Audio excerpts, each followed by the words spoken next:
Oh my gosh, the Pitt episode last night on Max was so good. Guys, what are we doing? Who's watching this show? I'm just curious to know. Taking a walk, and I will be talking a little bit about the Pitt while I'm on my walk. The Pitt feels so vintage, but also so fresh.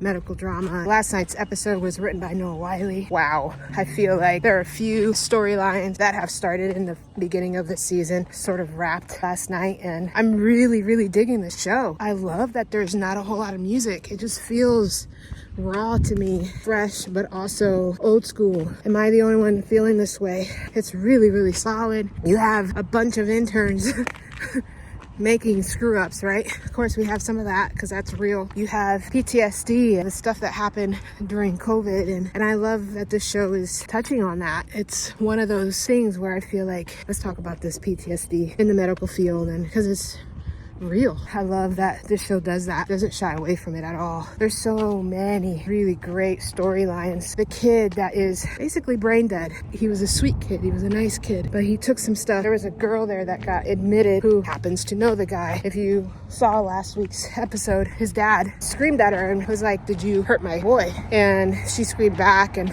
this episode you could see just her remorse. She's hoping that he's okay, but we know that he's not okay. It's hard. This show is great. It's awesome. It's,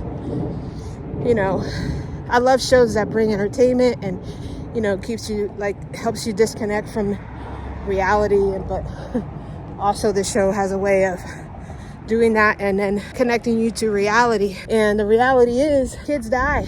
Good kids, and they don't make it. This storyline is breaking my heart. The other storyline that was just heart-wrenching, oh my gosh. The father who is wanting to die in peace, and his kids are just, especially the daughter, wanting more time. I can relate to that, wanting more time with your parents, but they're suffering and you have to make the really hard decision to let them go. That was really hard actually for me to watch. Just a really great show. I'm so glad that show's out, telling stories like this. This is what it's about, telling these stories. And man, let me know if you're watching the show, The Pitt, Thursdays on HBO MAX. We'll talk to you soon. Peace.